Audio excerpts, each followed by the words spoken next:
Graban a montachoques en Aguascalientes. Centro de Salud de Guerrero bajo fuego. Y en Chiapas abandonaron aeronave tras ser sorprendidos por la Fuerza Aérea. Bienvenidos al Caporal del 9 de agosto. ¡Comenzamos!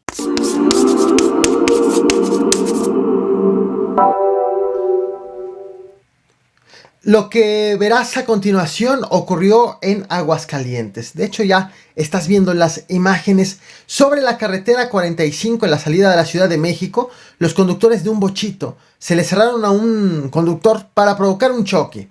Estos son los famosos montachoques que ya se ven en todas partes del país. Gente que maniobra para ser chocada y exigir dinero en efectivo como reparación del daño. Piden un pago muy superior al daño provocado, pero eso sí, no quieren que le llamen al seguro o de lo contrario provocan destrozos al auto de las víctimas. Así lo ocurrido en Aguascalientes. Háblale al seguro, tú te metiste. Háblale al seguro porque no me lo al seguro, te voy a tumbar los dientes, hijo de tu. Ve lo que hiciste, güey. ¿Qué hice? Ve lo que acabo de hacer. Ve lo que tú hiciste. ¿Eh? Chécate el número de placas, güey. ¿Qué lo tengo, güey? Qué pedo, güey.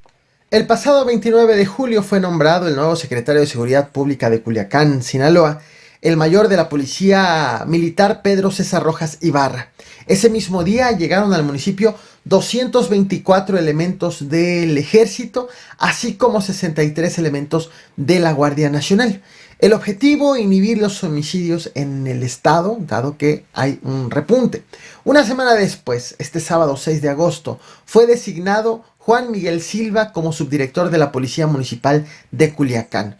Unas horas después de ese nombramiento, de ese mismo sábado, el subdirector viajaba en un vehículo acompañado de escoltas en 2 patrullas cuando fue interceptado. Sus escoltas fueron desarmados. A él lo bajaron del auto y lo asesinaron. Todo a unas horas de haber asumido el cargo.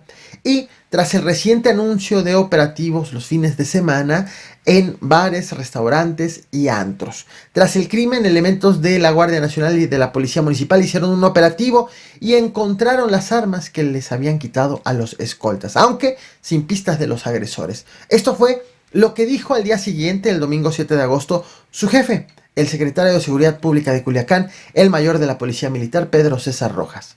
Instrucciones del señor presidente Juan de Dios Gámez Mendívil, proporcionaremos a la familia los beneficios a que tiene derecho. Quiero comentarles además que seguiremos apoyando a las autoridades competentes para dar con los responsables del hecho. Asimismo, seguiremos apoyando para esclarecer esta situación. La Fiscalía General de Justicia del Estado de Guerrero informó que a las instalaciones de este centro de salud que te muestro ahora, de la localidad de Cacahuamilpa, en el municipio de Pilcaya, llegaron hombres armados en una camioneta. De hecho, te la vuelvo a mostrar en este momento. Llegaron hombres armados en una camioneta y atacaron a tiros la fachada de las instalaciones. Sin embargo, allí afuera había al menos 4 personas que resultaron lesionadas, un hombre y una mujer, quienes fueron atendidos en el centro de salud, mientras que los otros 2 no quisieron recibir atención médica allí. Los impactos de bala quedaron en la fachada y en un automóvil estacionado. De hecho, también ahí lo puedes ver. La dirigente de la sección 36 del Sindicato Nacional de Trabajadores de la Salud, Beatriz Vélez Núñez, aseguró que en esta clínica solamente trabaja un médico contratado por el INSABI y reveló también que los médicos de otros centros de salud cercanos están renunciando ante la ola de inseguridad en la zona. Entre la noche del 7 de agosto y la madrugada del 8 de agosto en Uruapan, Michoacán, fueron reportadas a las autoridades municipales 2 ataques. El primero, alrededor de las 11 de la noche del domingo 7 de agosto, un grupo armado calcinó un vehículo con 2 personas a bordo y dejó una camioneta con un hombre herido por arma de fuego. Esto en la localidad de Tejerías. Y aproximadamente 2 horas después, A la 1 de la madrugada del lunes 8 de agosto, hombres armados atacaron a varias personas sobre la calle Salvador Allende y provocaron la muerte de otras 2 personas, además de que hubo otras 2 heridas. Sobre este hecho no ha habido pronunciamiento alguno de las autoridades, pero sí hubo videos de testigos.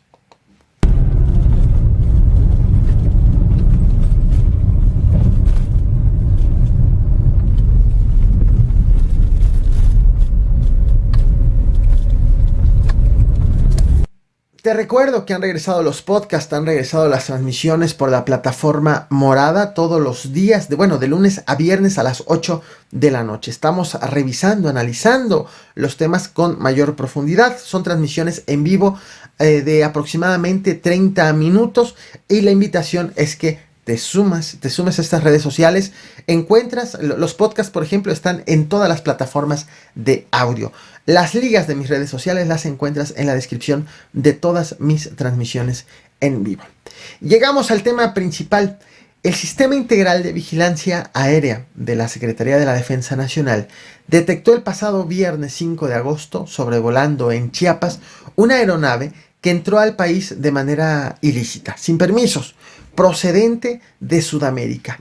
Conforme al protocolo, dieron aviso a las fuerzas de reacción de los mandos territoriales del ejército de la zona sur del país y ordenó que la Fuerza Aérea dé seguimiento a la aeronave mediante, y te voy mostrando las aeronaves empleadas, mediante un avión, te lo muestro, Embraer EMB 145, como este, también mediante una aeronave, un avión King Air, lo estás viendo ahora, y también con una fuerza de reacción, también te comparto imagen, una fuerza de reacción helitransportada a bordo de 2 helicópteros UH-60, es decir, un agrupamiento dividido en 2 helicópteros como este que estás viendo en pantalla.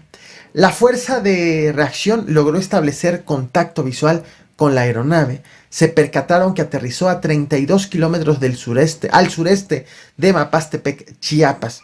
Allí había un grupo de personas esperando, que al darse cuenta de la cercanía de la Fuerza Aérea, se dieron a la fuga.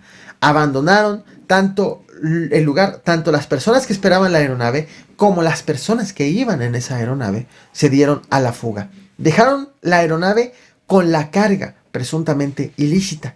Los elementos de la Fuerza Aérea entonces aterrizaron, revisaron la aeronave y lo que encontraron en su interior fue 6 paquetes blancos con un peso estimado de 136 kilos de polvo blanco, 13 bidones con 650 litros de combustible para poder ser utilizados para esa misma aeronave.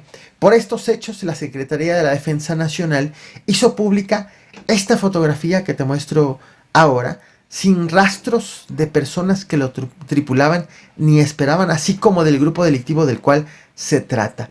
Este es en realidad un botón de muestra de lo que ocurre en nuestras fronteras, aunque con un final para presumir por parte de las autoridades. Sin embargo, son actividades recurrentes de las que las fuerzas federales deben de estar al pendiente. Esto es lo que he preparado para ti. No olvides reventar el botón de like, compartir y suscribirte. Muchas gracias.